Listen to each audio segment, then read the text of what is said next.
Welcome to The Problematic Gaze with me, Dave Moor. And me, Dr. Lee Arnott. Each episode, we take a piece of pop culture from yesteryear and examine it through the problematic lens, asking ourselves the question, could you get away with it today? And if not, why not? And before we take a deep dive into our chosen topic, we'll take a look at the news events of the day. We'll also look at the film and TV landscape and the pop charts, just to put our chosen topic into context. That was the right mouthful. And I have to admit, Dr. Liana, that I'm wilting a little bit because we are in the middle of a heat wave. Yes, we are. I'm in the back room and it's very cool, actually, so I'm not going to complain too much, but it is volcanic out there. So we've got two dogs, right? One of them gets it. It's really fucking hot out here. I'm going to go inside, lie by the fan. We've got another dog who we feel is a little bit mentally challenged. I think he was starved of oxygen at birth or something like that, who doesn't grasp the concept of overheating. So he'll go for a big walk, take him for a walk. We have to get up mega early to take him out for a walk before it gets too hot. And then he'll be all out of breath, and then he'll go and lie in the garden and sunbathe. It's like, come in. So we have to shut all the doors. So we're all suffering because we've got no ventilation, plonk the dog in front of the fan, and all sit there sweating like idiots. Well, that's what you're supposed to do in hot weather, though. If you go to Spain and they close all the doors and windows, so keep them shut, draw the curtains, make it as dark and cool in there as possible. That's what I suggest. I know. A lot of people say when there's a heat wave in Britain, it hits differently to when you're abroad and it's just scorchio and it's all wonderful. Yes, it does. And there's a lot of chatter about this week, actually, because a lot of Americans say that's not heat. But then you get a lot of Americans who move over here and go, actually, it is a different kind of heat. And because our cities were built to keep the heat in when it gets any kind of heat, because our climate is terrible, as you know, used to be, all the materials they used retain the heat and then spit it back out from about 2 o'clock onwards, making it hotter and hotter and hotter. So yeah, thanks everybody. Infrastructure was not built for this temperature, so it does feel hotter. You know, I was up north, I was at my family last week, and it hit 30 degrees. I mean, this is Northumberland. Come on, 30 degrees. I mean, you can imagine the state of everybody. Nobody could do nothing. And it felt like a dirty London heat, even up there in the countryside. So you're not wrong. I had an existential crisis this week.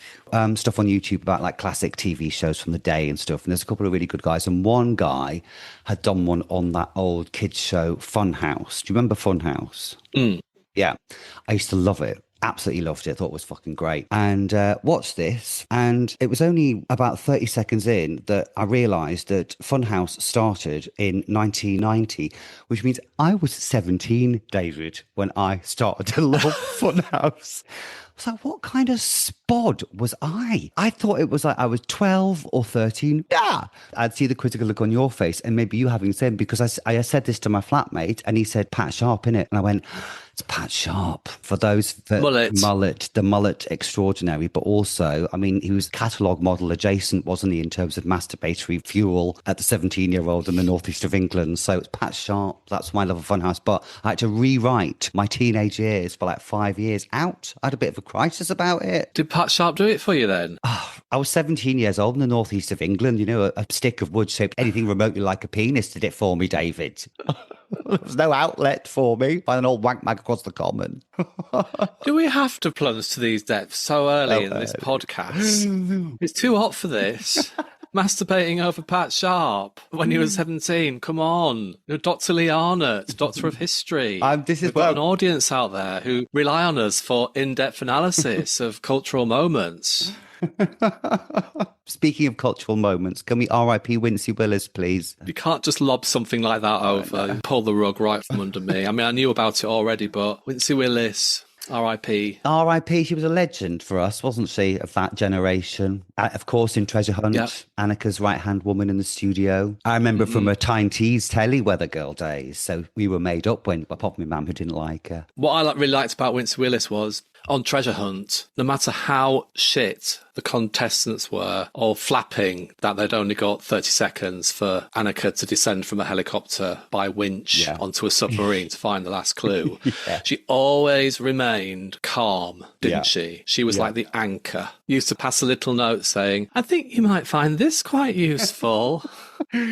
You can't imagine Treasure Hunt now, could you? People do it on their phone in like 2 minutes. Of its time. Of its time. It's very quaint. Speaking of things that are of its time and quaint, Yeah. what are we going to be talking about today, Dr. Lee Arnott? Well, today we are talking about the 1986 movie. I had to stop myself saying classic movie because this is a movie from 1986 called Top Gun. What's your relationship with Top Gun? I watched it years and years ago, enjoyed it at the time, but it wasn't one of those things that I thought, oh, must watch again. What about you? Never seen it until Wednesday evening, watching it for the purposes of this podcast. I have many thoughts. I've got 2 words to say to you. Sorry to interrupt you. I've got 2 words to say to you. Is it going to be Pretty Woman? Pretty Woman. I'm not going to Pretty Woman this because I did find it really interesting.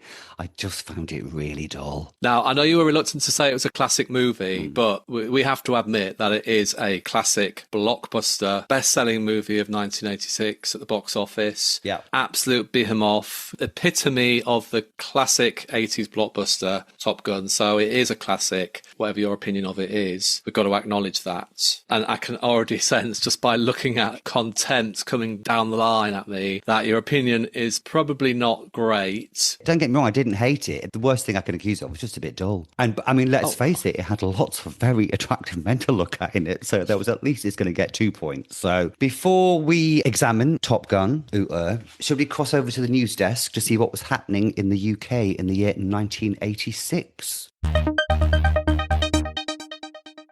So, Top Gun was released in the UK on the 3rd of October 1986. So these are some of the UK news events. On the 12th of January, the game show Catchphrase begins on ITV, hosted by Roy Walker, along with the computer-generated character Mr. Chips. Are you going to say it or shall I? Say what you see. Is that it? Is that what you're going to say? Say what you see. Yeah. I loved Catchphrase when it came out. But again, I'm just thinking back to my Funhouse horror show. I thought I was about 10 when Catchphrase started. No, 13. Anyway, say what you see, David. Say what you see. Has your concept of time just completely left you as you've got older? Say what you see, a man in the middle of a nervous breakdown. Is that what you're seeing, David, at the moment? Just tell me the truth. We're on Zoom again. We're separated again. On the 31st of January, unemployment for this month has increased to 3.2 million, a post-war high, which accounts for 14.4% of the workforce. Another cracking year, really, if you're poor and working class. This is kind of Thatcher's deindustrialization program writ large here. You know, all these vast swathes of the industrial north are being closed down, factories being shut down. She's had this disastrous economic policy in the early part of her reign, and it's just getting worse and worse. I can't understand why people think she's some economic genius, because it's just a load of old tut. At this time, you get a real kind of run on TV dramas and comedies about unemployed people. I'm thinking of Bread, especially, but job centre queues are horrendous, you know. On the 15th of February, in the Wapping dispute, 58 people are arrested by police at a demonstration. This has started the month before and will end with Rupert Murdoch's victory and the beginning of the end of Fleet Street. So this was the press union strike, wasn't it? That's right. And he wanted to move everybody away from Fleet Street, which of course has been the centre of newspaper publishing since the 17th century, into new computerised production offices in Wapping, away from Fleet Street, obviously.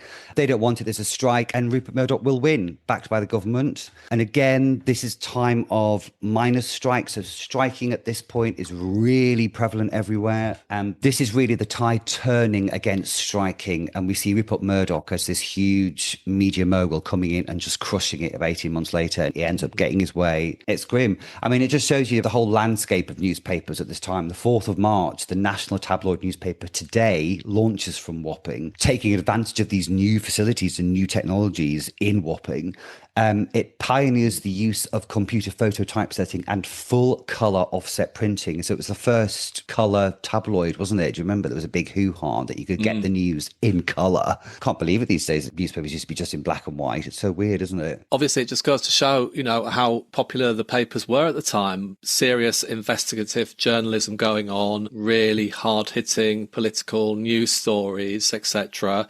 Really valuable to the general public to know what was going on in the wider world. One such example is on the 13th of March, the Sun newspaper alleges comedian Freddie Starr ate a live hamster. I mean, That's hard hitting, isn't it? Thank God we've got free press in this country, because it's that kind of story, that monumental epoch-making story, as you say, which, that was astonishing, wasn't it? That whole Freddie Starr hamster thing. It was just madness. Doesn't it show the power of the tabloids? Complete fake story. He later said it did his career an absolute boost. Yeah. Just completely made up, and yet front page, and it becomes a real cultural moment, doesn't it? But then, the Sun was getting 4.5 million people buying the newspaper. The estimates were that another 3 times as many people read it, because people would pick it up in offices and stuff and read it. So anyway, some happy news. When I look back at the year's events and you see a couple get married and you think, oh, that's it, they're made for each other, they're destined. On the 23rd of July, that did not happen, as Prince Andrew, Duke of York, marries Sarah Ferguson at Westminster Abbey in London. Oh, God bless them, the royal family. She looks a nice girl, doesn't she, Sarah? We're kind of riding high, aren't we, on Charles and Di 5 years earlier, and everyone's kind of like, oh, another royal wedding. But it wasn't the same, was it? Well, it's Randy Andy, innit? As we now know, Randy Andy for sure. She was no Diana. I don't like to pit women against each other, but that's the elephant in the room, isn't it? We all know. Yeah. Obviously, we had a big street party for Charles and Di in 81. For Fergie and Andy, nothing. No one was interested. The spare and the redhead. Sorry, Titian. He did say it was Titian, didn't he? Is that what it was? Titian, that famous interview. Right. On the 28th of July, this is really intriguing story, tragic. Estate agent Susie Lamplugh vanishes after a viewing in London. She met a guy, showed him around the house, never to be seen again. She's declared legally dead in 1994 and her body's never been found. I mean, this was a huge story and continued to be. It was, they set up the Lamplugh Trust in aid of people who go missing and everything. But it's really horrible, isn't it? Nearly 40 years ago that is now. Wow. In September, it's all changed for the kiddies as GCSE examination courses replace both GCE O-level and CSE courses for 14-year-olds. So I was the second year to get GCSEs, and of course I remember at the time I was saying, they're much easier than O-levels, as they do every year. Exams are always getting easier no matter what age you're at or what year we're in. There's always some bastard going. What is that phenomenon all about? Oh, it's just miserable people getting old and miserable. Don't want the kids to have any fun. Spoil it. Oh, you got an A? Well, they're much easier these days, aren't they? Oh, fuck off. Anyway. Can I tell you something that happened? Yeah. It's not really relevant, but went to my local, saw this guy who we kind of vaguely know, older gay guy, and looked across the pub at this young gay couple and said to us, oh, I really don't like them. Not realising that the people across the pub were our friends. I said to him, they're our friends, why? And he went, oh, are they? Later found out that he doesn't like them because they look too effeminate and they give gay people a bad name. Well, that's internalised homophobia for you, isn't it? Well, it just came across to me as bitter old Queen vibe. Yeah. You know what I mean? Lived through the years in New York during Studio 54. Obviously, experienced everything that life had to offer. Right. As a gay man growing up in that time, went through the whole AIDS crisis, etc. And you would just think that somebody like that, fairly liberal-minded, live and let live, there's bigger things to worry about than this. But he had a real issue with them being really effeminate. It got me to thinking in a kind of Sarah Jessica Parker, Sex and the City way.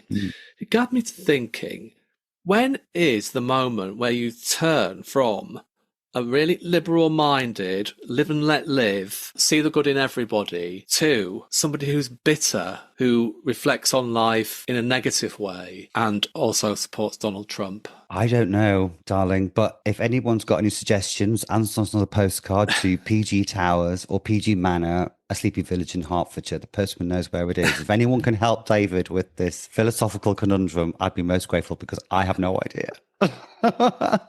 Do you think it happens to all of us eventually? That's what I'm worried about. Shut up, you dizzy fucking gay, and get on with the script. Oh, God, it's happening. It's happening. You've turned. Sorry, that was a little mini kind of existential crisis I've been having this week. Well, there's a couple of them floating around. I've had mine, so you can have yours, love. It's a safe space. What's the next news item? One from up my neck of the woods, because on the 14th of October, the Metro Centre, a shopping complex built on a Tyneside Enterprise Zone, is opened. It's similar in concept to the Merry Hill Shopping Centre that's been developed near Dudley, and the Metro Centre is officially the largest shopping complex in Europe. I love the Metro. Sorry, I didn't get any of that. The Metro Centre opened basically in Gateshead, and it was fucking amazing. Had a fun fair in it and everything. It was incredible. It was massive. The only thing we ever heard about the Metro Centre was that it had a roller coaster in it. Is that true, or is that an urban myth? It's true. I went on it many times. Yeah, it was great. It was really good. Now I couldn't think of anything worse, but... Is it still kind of up there? Has it been updated throughout the years, or is it a little bit dilapidated, a little run down? I couldn't tell you, to be honest. It could be like Day of the Dead in there at this point in time, but I've really got no idea. And it just shows, this is the beginning of all these massive shopping spaces starting to be built in out-of-town areas, which we're going to see a glut of in the 90s. These massive retail units. I wonder if it's dying a death these days. We'll get the research department onto that, darling. Send pager to research department to check out Metro Centre viability and cost effectiveness. Thanks, Veda. Bye. That was very Alan Partridge. Memo to Lynn. So, happy news. 27th of October, the Australian TV soap Neighbours is launched on BBC One, more than a year after debuting in its native country. There was always a year-long gap, wasn't there? Yes, there was. Between what happened in Australia and what happened in the UK. Yeah. At this point, Neighbours is only being shown, I think, in the morning and at the lunchtime. And then Michael Grade's daughter had said, Dad, can you put it on at 5:35, please, when we get in from school so we can watch Neighbours? And that's when it became enormous. And of course, Scott and Charlene will get married to like 20 million people watching it in the UK. It's just unbelievable how Neighbours blows up. Remember the wedding? Of course. Oh my God. Have you watched it recently? Yeah, it's terrible. It's terrible. Terrible, but fantastic at the same time. Oh my God. And that song suddenly by Angry Anderson, Oh, hello. Bring the mood down, Lee. Okay. Bring the mood down. Come on. What's the next? As is my want. On the 18th of November, Ian Brady and Myra Hindley, both still in prison 20 years after their Moor's murders convictions, confessed the murders of two missing children. Pauline Reed was 16 when she vanished in July 1963, and Keith Bennett was only 12 when he was last seen in June 1964. 2 days later, police began searching Saddleworth Moor for their bodies. I mean... It's amazing, actually, when they were still alive, how much of a presence they still were culturally, wasn't it, Ian Brady and Myra Hindley? They're kind of iconic in a horrible way, aren't they? They're a real cultural icon in the worst possible way, aren't they? You're not from up that way, are you? It's not near you, Saddleworth, is it? It's more cross towards... No, it's not. It's more towards Manchester. Yeah, but you drive over Saddleworth Moor on the M62 towards Manchester. Every time you do, I'm sure many, many people, when they drive on that road, think of those poor kids up there. God, you will. So back to TV news. On the 25th of December, the highest audience of all time for a British television drama is attracted by the Christmas Day episode of EastEnders, in which Den Watts serves the divorce papers on his wife Angie after discovering she had feigned a terminal illness to try to stop him from leaving her. More than 30 million viewers tuned in for the episode. Remember that, don't you? Oh my God, yeah. I mean, it was just the most exciting thing I think I've ever seen in my life. Yes, my sweet is a letter from my heart. It's just jaw-dropping, isn't it, those two? I mean, those two anyway, Den and Angie, are incredible, the chemistry they have between them. They're iconic. And unlike the neighbour's wedding, which looks incredibly naff now, that still kind of holds up, doesn't it? When you see it, you still kind of get the chills that you felt when you watched it for the first time. Yeah. It's amazing, the power of soaps. Yeah, two cracking performers. As a soap director yourself, that whole scene, what's your take on it, thinking about it? Would you have done it differently? How would you have approached it? You literally just need establishing shot, two singles, that's it. When it's something that powerful and you've got those two performers there, don't need any fancy trickery or anything like that. Just put the cameras on them and shout action and let them do what they need to do. They both knew how to spark off each other, and it's quite rare to get that chemistry in people. But when you hit gold, you hit gold. They really did, and it was all in the casting. And originally they'd cast somebody else to play Angie and had come in and recorded a couple of days' scenes, and the producers just looked and said, she's a great actor, but the chemistry's not there. And they drafted Anita Dobson in last minute. She got the role next day on set, and then the rest is history, Good. On that note, should we head over to the cinema to see what was in the box office? So these are the highest grossing films in the UK in 1986. Shall we start? Top 10 Let's is go. The Jewel of the Nile. I love these films. Yeah, me too. Because there was a couple of them, wasn't there? Yeah. Yeah, it's one of the ones I used to watch over and over again. Talking about chemistry with Den and Angie. Chemistry between Michael Douglas and Kathleen Turner, again, was off the chart. And when you strike gold, you strike gold, and that's what happens. Yeah, absolutely. Number 9 is Teen Wolf. Michael J. Fox is a werewolf. Shocker. Never saw it, I don't think. I've never seen it. Obviously, riding high off Back to the Future, and Family Ties was the comedy show he was on in the US at the time. Number 8, fantastic film, Clockwise. Is that John Cleese? I think I've seen it. I can't really remember it, to be honest. Clockwise isn't one of the classics. It's one of the more mediocre ones, but still fun. I'll take your word for it. At number 7, we have another in the series of Nothing Illustrates the Law of Diminishing Returns Better Than Police Academy, because this we have number 3 at this point. This is Back in Training for the Police Academy cops. Now, I love the first one. I think I went to cinema 3 times to see the first one. The second one, I think I saw this one. I remember thinking, it's got shit, hasn't it? Who was your favourite Police Academy character? Well, I just used to have the hots for Steve Guttenberg, so there was nothing else I could look at or see. And I can't really remember any of them apart from the scary lady supervisor. It's not supervisor, what they called. They're the boss of the police, the woman, the scary one. Oh, I liked the lady who had the really squeaky voice. Just Steve Guttenberg, love. Oh, do you know, you've got a ring of Steve Guttenberg about you. Really? Are you sure? Maybe the Guttenberg Bible, darling, with my skin at the moment, but not... Moving on, one of the best films of all time, in my opinion. Number 6 is Aliens. Yes. I just love everything about that movie. Do you? It's fantastic. I watched it recently, actually. It was really good fun. Well, the first 2 are very strong, aren't they? Number 5, Santa Claus the movie, randomly. I wonder if that came out at the beginning of the year. It must have done. Never seen it. Don't know who's in it. Yeah. Ultravox it, darling. Ultravox it. Means nothing to me. Means nothing to me. Number 4, Top Gun. We shall discuss. Number 3, Out of Africa. Were you interested in that when I was 13? You're joking. Number 2, Rocky 4. This was a good one. I remember this one. This is one with Dolph Lundgren in it. Dolph Lundgren. Possibly one of my gay awakenings. Was he? Dolph Lundgren in this Was film. he? Oh, I mean, obviously, yeah. With you, it was Pat Sharp. With me, that was a bit classier in my taste, obviously. The most terrible thing is, though, Pat Sharp's not going to appear for another 4 years, David. Anyway, number 2, Rocky 4 fan. Number 1, Back to the Future. As you said earlier, Michael J. Fox riding high on the success at the moment. Great film, funny, clever, sharp, isn't it? This was when films were films. If a big film came out, for example, Back to the Future, it would be everywhere. Billboards, it would be back of the cereal packets, you'd get toys in the cereal packets, you'd literally everything, you'd get viewfinders. So the marketing of it led to the sense that it was a huge event, and the 80s were the decade of the blockbusters. Well, the decade of the blockbusters, because that's the only medium you can actually go and see them, is the cinema, and that's it. They're not going to be on telly for at least 18 months. Right, pop pickers, should we have a look what was in the charts on the week this film was released, which is the 28th of September 1986, the top 20. How confident are you about this, Dave? I'm very confident about this one, actually. Like I say, this is when we started to kind of take notice of what was going on in the music and the charts and the films and culture. Well, let's have a look. Let's do it. So, number 20, I Want to Wake Up With You, Boris Gardner. I do remember that song for some reason. I've no idea why. I want to wake up with you. Yeah, that's the one. With limited media available to us, even Boris Gardner got in our head, darling. Those little 12 and 13-year-olds. And number 19 is Genesis with In Too Deep.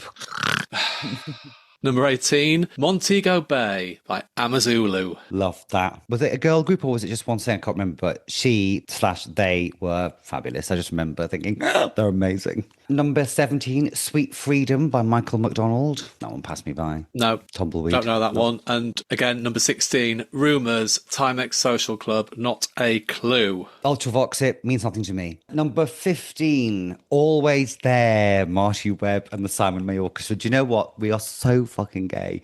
Probably that song was just passed by on Rumours, Timex Social Club, was seen as some kind of mid-80s classic of some new wave funk underground Simon. We've gone, no, don't know it.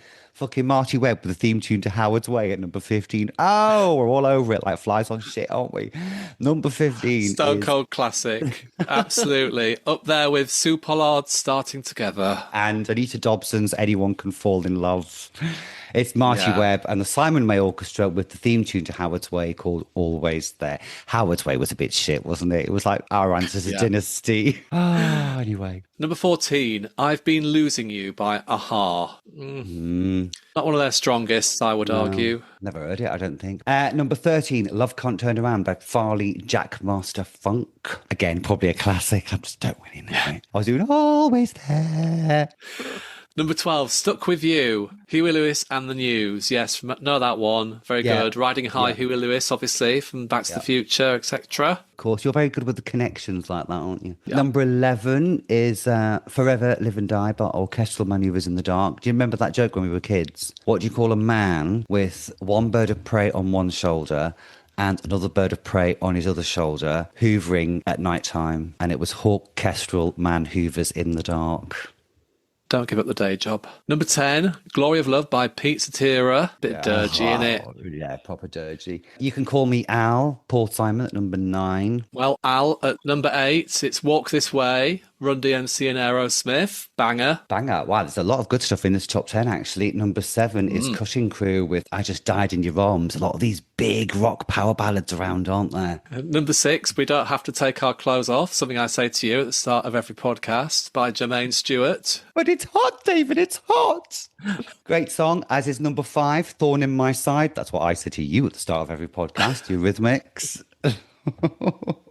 Number 4, Word Up, Cameo, another classic. Do you remember the Top of the Pops appearance with his red jockstrap on? I mean, he was a beautiful man. He had this bright red plastic codpiece on that was just like, I mean... Well, you do say your sexual awakening started with Pat Sharp in 1990, but I'm seeing the signs were there from an earlier age of 1986. Signs were there with Darth Vader in 1977, love. You know, no word of a lie. Oh, number 3 is your girl, True Blue Madonna. Number 2, now this passed me by, this phenomenon, because I lived in the Middle East at the time. Oh God, I haven't heard that one for a long time. The phenomenon of 5-star passed me by. Number 2, Rain or Shine. Were you a 5-star fan? I wasn't a fan, but they were very much aware of them because they were huge. And I just watched a kooky little documentary on YouTube about a week or two ago, how they blew all their money. I was shocked at how many singles they had in the top 20 and the top 40, easily 20 singles, you know, and they lost all the money. Dad spunked the lot. Oh, number 1. I'm sorry, this is an absolute belter. Don't Leave Me This Way, the Communards. What a classic song. Vivid memory of a school disco with this song. Wow, that has just immediately pinpointed where we are in my life. Giving it some jip on that gymnasium floor.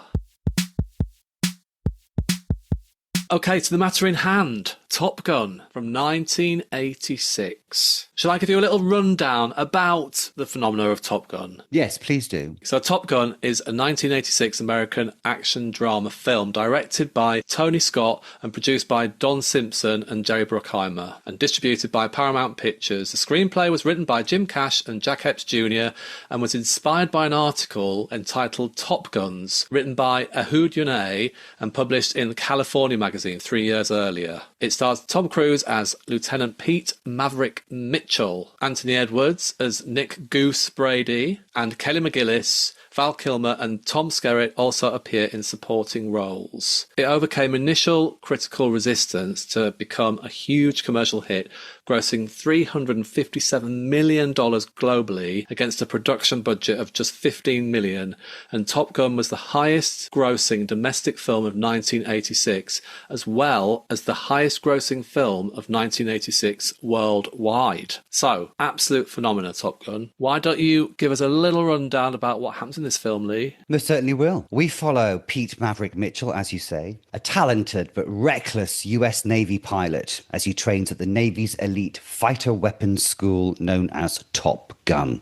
He's a bit of a dick, to be honest, cock of the walk type, you know what I mean?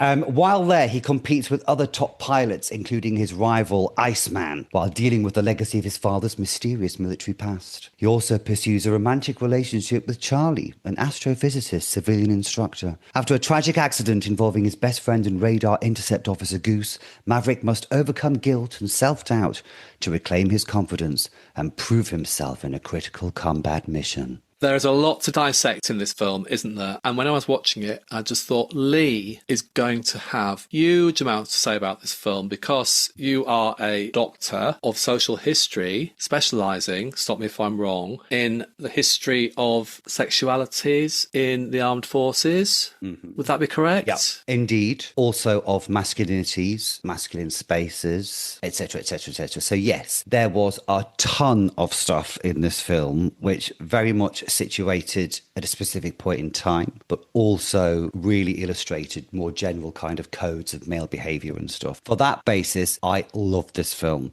but I will say I did find it incredibly dull. But I'm not denigrating it. It is a thing. If I could start with the masculinities chat, just to flick myself off for a bit while I'm on the roll. I did notice that this was a very sanitized version of masculinities.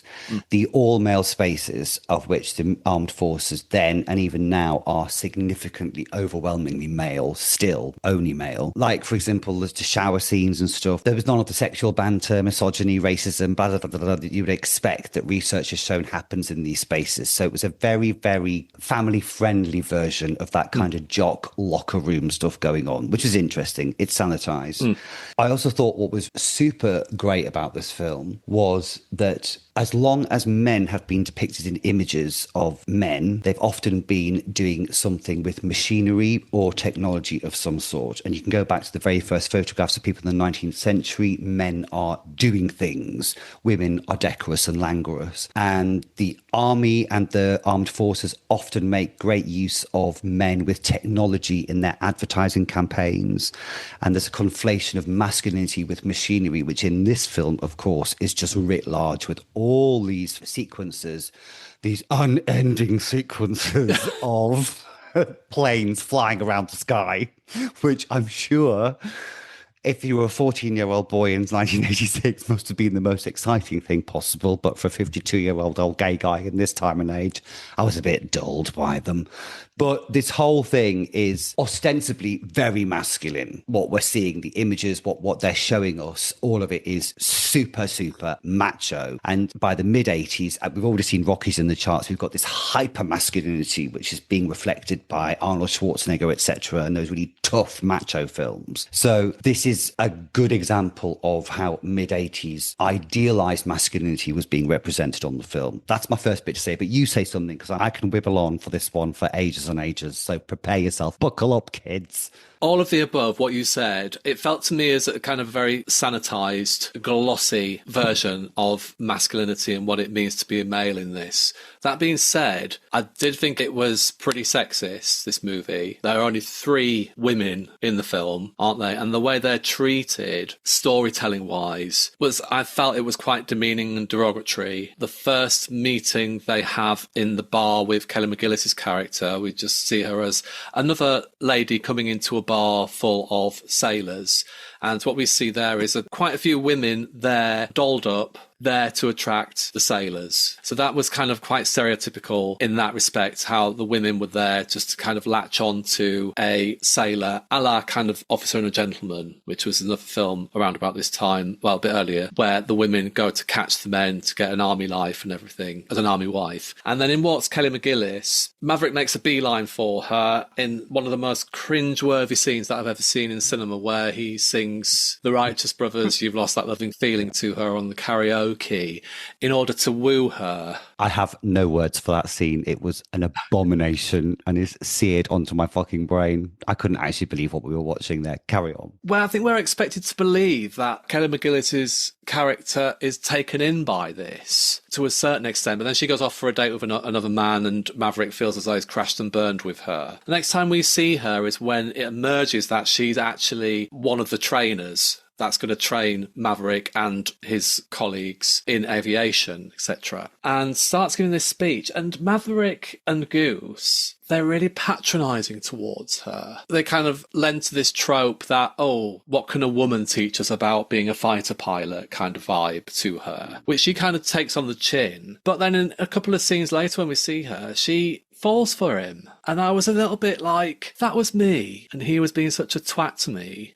You know, what is it about Maverick that she's allured to, apart from the fact that this is a Hollywood movie and Hollywood tradition goes that the woman falls for the guy, but there's no kind of redeeming features about Maverick that she would. She's obviously extremely educated, extremely attractive, and here's this little squirt demeaning her in front of everybody, but ultimately she falls for him. Really strange. So they start this kind of affair and everything, and then he ends it with her, basically ghosts her, and then she catches up with him and says that, oh, I've fallen in love with you. This woman was demeaned to this kind of lowest common denominator woman in this movie. So that's Charlie, and then there's the Meg Ryan character later on with when Goose dies, Maverick's friend Goose dies and Wingman dies. Meg Ryan's role is so tiny in this film as the grieving wife. She's just sat there. He walks in to see her. The only thing she can say to him, or she is allowed to say to him, is, Goose really loved flying with you. That's it. There's no exploration of this woman's grief at all. And in fact, that whole scene is geared towards Maverick's grief rather than the wife's grief. You know, I'm not saying I didn't enjoy this film, but its treatment of women was typically 80s, typically stereotypically sexist. Absolutely. And the women did not need to be in this film at all, actually. No. It's a boys' film about flying in planes. You know, the Charlie character is clearly there to get the women to go and see it at the cinema, because at this point they're now realizing that they can pitch Tom Cruise as a romantic lead because female viewers are responding very positively to him. And the Meg Ryan character is only in it in order just to assert how much of a great character Goose was, her husband who's died, and how much of a family man he was. It's interesting that you're right. This is right in the middle of Reagan's era of women's rights in America. So we get Kelly McGillis, astrophysicist, you know, super intelligent, as you say, and you say falls for Tom Cruise, who looks like, with the greatest respect, like 15 years younger than her. I mean, the 80s makeup on her is terrible. She looks about 40. Yeah. And then Meg Ryan's character is the trad wife, if you like. She's only there to have kids and to think about her husband and just to show us, the viewer, how much of a good guy he was. It's interesting. The only other two representations of female characters we have some interaction with, the guy at the beginning, the cougar who loses it, who can't handle it because he looks at a picture of his wife and kid. And so he has to go out the mission, which is why Tom Cruise gets to go to Top Gun school, blah, blah, blah, blah. But his wife and kid are blamed for his breakdown. And we meet the commander's wife later on, very briefly, but she's clearly a trad wife at home, looking after the kids, blah, blah, blah, blah. So the women are ephemeral in this picture because it's still a picture about boys. They could have knocked the whole Kelly McGillis subplot off and just been a bit more honest about it, I think. I think Charlie's character was originally supposed to be an aerobics instructor, and her nickname was Legs, which shows you where the first drafts of this film were coming from. You know, this is who's the audience here. It's adolescent boys, let's face it, who want to see fast planes and stuff. But going back to some of the blokey things, I was really struck that at one point in one of the locker rooms, Tom Cruise is sitting and there's a big poster for the Navy behind him. The only part of the poster you saw was, it said the Navy, not just a job, it's an adventure. And I thought, well, there's a nice bit of subliminal advertising. Let's have a look. So the Navy absolutely gave 100% support for this. And applications to the US Navy went up 500% in 3 months after Top Gun was released. So this is a great recruitment film, if you look at it in some ways as well. In the 80s or 90s, the Army was complaining in this country because they said that all the Navy has to do is put a big fucking ship on the screen and some aircraft flying in and off it. And everyone's like, oh, I want to join the Navy. Yeah. Whereas we've got to do what we got to show, people crawling through mud and shit. And I did find the whole warmongering aspect of it towards the end a little bit, it's a little bit Uncle Sam, isn't it? It was all just a little bit. Yeah. In that respect, with the war aspect towards the end, it very quickly went to, you know, the whole film was about training pilots in the Top Gun Academy. But then very quickly in the final act, we're in a warlike situation against the Russians, and planes are shot down, and there's a lot of whooping and hollering when that happens. You know, the music's all geared towards destroying the enemy. Again, it just felt very sanitized, this version of what war was. Because ultimately, if this situation had happened in real life, if they'd shot down a Russian plane, World War III would have started. You know what I mean? Yeah. Here, it was just very much a celebration of the American way of life, and it was used as a device that Maverick finds the right path, ultimately leads to glory kind of vibe to it. So yeah, it was just a very flippant use of what is really and was a huge situation at the time. You know, this is bang in the middle of the Second Cold War era, isn't it? When tensions were really heightened. It was only a couple of years earlier that we'd had Threads that we watched, which highlighted the real realities of what a nuclear war would be. But here we are in a very kind of Hollywood Americanized version. I mean, I was watching this with my husband, who absolutely loves this film, and my mum and dad, who'd came down for the weekend. I was getting off on their excitement towards the end, but we were kind of laughing at it at the same time because it is so ridiculous how Hollywood this movie is. You know, we have this dogfight between the Russian planes and the American planes, and then we cut back to the American control room on the ship. Everyone's laced in gelatine sweat. I mean, there was so much sweat in this movie. It was just ridiculous. I mean, the makeup continuity person must have earned their cash on this film because the gelatin and the sweat. But obviously we've got this stereotypical guy who's kind of like the lead controller, who's not actually doing anything. Everybody's working around him on the big computer screen of the ship. It's his job just to chew on his cigar and go, "God damn it!" about 50 million times. So every time he shouted, "God damn it," the whole sofa erupted in laughter. So it put a really nice slant on this movie for me, that it was like a really enjoyable blockbuster that everyone was getting into, even though they had questionable morals. Questionable masculinities and representations of femininity. Ultimately, I got swept up in the excitement of the film. I'm very happy for you. The only thing that got me excited was the flip side of masculinities, which is, of course, we have a little discussion about the homoerotic elements of this movie, because boy, oh boy, oh boy, oh boy. Was that homoerotica as far as the eye can see. Now, by homoerotic, we mean something that arouses same-sex desires in the viewer. So it could be a painting, any kind of visual medium. And there are lots of very homoerotic, quite horny. I mean, just if I'd had a VHS at this point, this would have been on rotation in my bedroom. And I was specifically thinking, because there's a lot of semi-nudity in this film, our gay eyes were clearly picking up. There's one shot where it just looks like, I thought I've seen this film, he's going to get his knob out in a second, hang on. But if you think back to the bodybuilding magazines of the 1950s, for example, which were in some ways the only representations of the semi-nude male body out there, the viewer was invited to admire the form as opposed to seek sexual satisfaction from it. And I got the sense of this film as well. It wasn't quite... There's definitely no male gaze being shone on these characters here. There's not the similar kind of lasciviousness you get a male director with female. Even the shower scene in Carrie, for example, the locker scene, there's full nudity. It was very different. So as a viewer, we're invited to admire this, but it's done in a kind of safe, sanitized version again. So I think if you're looking for it, absolutely those elements are there, because we have seen, well, our friends have seen numerous porno films set in locker rooms and stuff. I don't know what it is, actually. I don't know, no idea.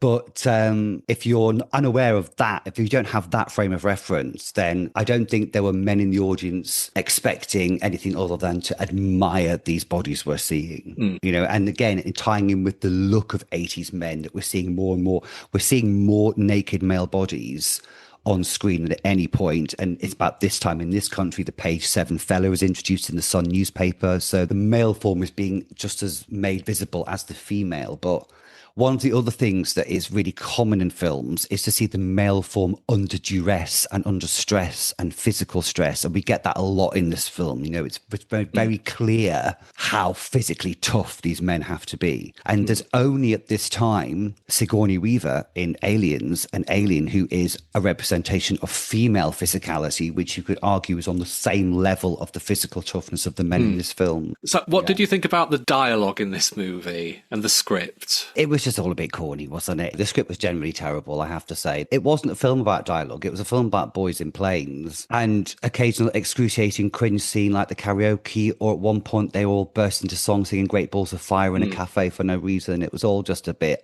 there's no depth to it, but there doesn't need to be, because that's not what this film's about, I guess. Yeah, I think that's bang on, really. I mean, there was some really kind of clunky, corny dialogue in it. But one thing I do want to talk about is the making of it, how they put this film together, because I have to say, on a budget of 15 million back in 1986, it was a fairly decent budget. The bang for their buck that they got was phenomenal.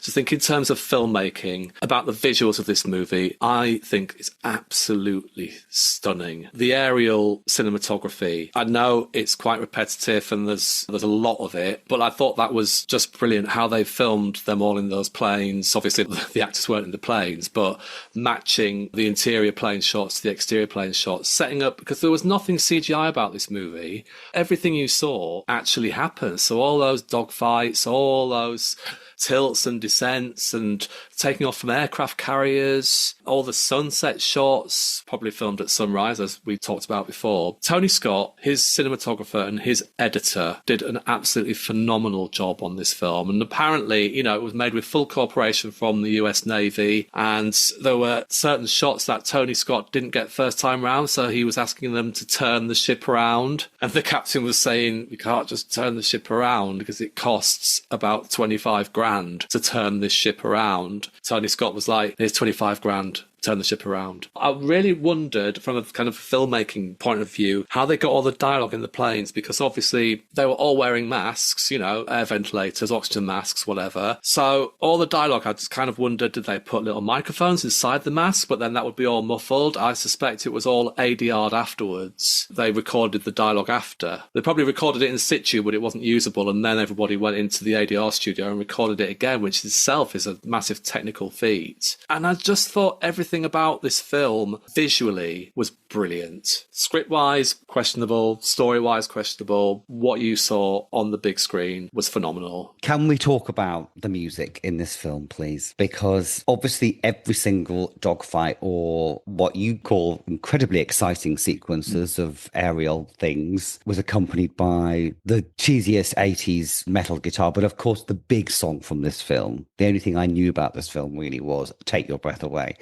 And the amount of times they teased the song without actually playing it, it 3 times it went do do do do do for a little sequence and then just stopped. I thought, are they going to play the fucking song? The first time they brought the song in, she doesn't sing the lyrics. She goes do do do do do do do. I was like, oh, for God's sake. So I think it's time number 5 when finally we hear the fucking song, because it's like Banquo's Ghost until that point. And then we get, of course, the classic 80s sex scene to accompany it, you know, which involves, in this case, Tom Cruise and Kelly McGillis just licking each other randomly, licking their chins, flicking their noses, their cheek. It's all very slow. A lot of pastel lighting, no thrusting. You know, you said there's a lot of sweat spray in this film. There absolutely is. I mean, Jesus Christ, it's like everyone's just stepped out of a back room in Berlin at one point. I wanted to ask you, just very briefly, as we kind of wrap up, about the displays of emotion that was afforded to the male characters. In particular, Maverick always had to repress his emotion. We never saw him lose his facade. Even after Goose died and he went to see Meg Ryan, there was a stillness there. He wasn't allowed to cry or display emotion. And there was only one moment when he was in the plane towards the end when he came under real scrutiny, and that there was a single tear. But what did you think about that, about men not being able to display their emotions in this way? Well, it's one of the classic tenets of masculinity of that model, is that emotionality and crying are feminine traits, so you don't do them, especially in the armed forces where it was absolutely forbidden. Emotions are kept in check. Apart from, now I thought it was interesting that he doesn't even allow himself to cry, which is military training, because it doesn't. You're not allowed to, but people do, clearly. But there was a tenderness between Maverick and Goose, which we talked about in the Reservoir Dogs episode, that band of brothers feeling that men under stress together the bonds they form and the love they're able to express for each other within their own specific relationship. But it's just a standard of that model of masculinity that dictates you can't show emotion. So, it doesn't surprise me. And it's clearly not healthy, because that's what it says, because that is feminine behavior. So Final question. I just want to descend it to a less cerebral level. Tom Cruise, in general, discuss. Well, it was really difficult. I had to really put myself back in the mindset of 1986 watching this and try and forget all the weird stuff we know about Tom Cruise now. And the fact that he's quite short always takes the edge off it for me, being a tall lad. Not that I have anything against short men, not at all. I never really fancied him or rated him, if I'm being honest, as an actor. I just thought he was a bit bland, to be honest. Kind of anodyne. There was one scene in this film, and it's one of the corniest scenes. And it's when he is opening up about his parents to Kelly McGillis when they're listening to Sitting on the Dock of the Bay, that amazing power that 60s music has in 80s films, to 80s films characters. They suddenly go, oh my God, Otis Redding, I've lost my fucking mind, And I was actually quite convinced by him. And I thought, this is good. That's actually really good. But Tom Cruise, isn't it? He's become such a kind of icon of himself almost. He stopped being Tom Cruise and now he's just an avatar, isn't he? Yeah, he really is. And I just couldn't get past the teeth. I mean, a very fine set of gnashers, but they do dominate the screen quite a lot. You just find yourself just staring at his teeth most of the time. I never noticed that before, but yeah, we said the same. His teeth are a bit prominent, aren't they? His little face. There was one bit that made me chuckle, not the film at all, it was my reaction to it. I said to my flatmate, I said, God, you know what? I could really have done that without the end, that last 20 minutes of that movie. He said, the film wasn't about them just attending flying school and graduating. You couldn't just have ended it there. And I was like, oh, yeah. But I think I'd zoned out by that much by that point. Well, he had to have his final challenge, you see, to emerge triumphant. You're right. I see my ending would have just him shaking Iceman's hand going, yeah, well done. See you later, mate. Love you, Pop. And that was it, walking off into the sunset to the Incredible Hulk music. That's what I thought, but never mind. Or disappearing into a shower stall together. Yeah.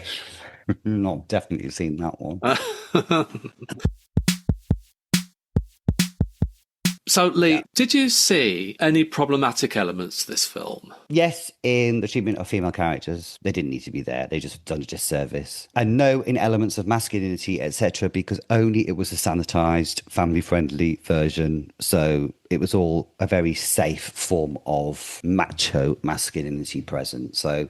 But the women are treated appallingly in it. They don't need to be there. They're only there for bums on seats. And what did you rate this film? For the fact that it was a terrible film, I would give it 2 out of 10. But for being an interesting piece of media, which actually looks at specific forms of gender expression and a specific form of a historical form of gender expression, I really quite enjoyed it. But because of the dullness of the flight sequences, I'm so sorry, I'm going to give it 6 aviator jackets out of 10, which I think is very fair, actually. What would you give it? I'd give it several marks. I'd give it for its direction, cinematography and editing. I would give it 8 out of 10. I mean, you watch a film like Top Gun these days, it would just be CGI'd to shit. But this was real craftsmanship in filmmaking. So maybe even 9 out of 10 for that. I think for story, I'd probably give it about 5 out of 10 because I was just a little bit meh. For overall enjoyment, because I watched it with 3 people who were really enjoying it and I got swept up in it, I'd give it a 7 out of 10. Would you like to give an overall figure or are you just going to keep it at the 3? 7 aviator specs out of 10. That seems fair. That's a great thing. It's a film we've both had a different experience from, but I've enjoyed on different levels. So it's not like Pretty Woman, is it? See? It can be nice. That was Top Gun. I enjoyed it. I enjoyed our discussion of it and I enjoyed watching it. I just didn't enjoy the film. Does that make sense? Yeah. And if I never have to see footage of a fighter jet ever again in my life, it will not be too soon, let me tell you. Fair enough. Let's deviate very, very far away from that and talk about what we're going to be looking at next week. Well, next week, we are taking the TARDIS forward. And so this week, we've just looked at some extreme masculinity. Let's have a little look at a feminine response as we go to an episode of Sex and the City. Get your cocktails ready, girls. Get your fags on the go. Everybody's going to be smoking and fucking like nothing out there. I'm very, very excited. I'm very giddy. Because Sex and the City is something that, if it's on telly and I have to do a flick and it springs up, I'm there. I'm with the girls, watching them bonk their way around New York. Oh, I love it. Deeply, deeply, deeply problematic in certain elements, but hey-ho, there we go. Can't have everything in life, can you? Kind of everything, but we will have it next week. So until then, please like and subscribe. Follow our socials on TikTok at Podcast Gaze and Instagram. And please give us a follow, because just want to remind you, we are an independent podcast. We do everything ourselves, so hitting that follow button really helps spread the word of the problematic gaze. That and our reviews in the Radio Times and the Independent. I'll just that. Right then, I'm off to... I think I've left something in the locker room, Dave. What are you up to? What is it, the soap? No comment. What are you doing? I'm going off to find a little lady in a bar and sing a bit of Righteous Brothers karaoke to her, just to sweep her off her feet. On that truly grotesque note, au reservoir. Au reservoir.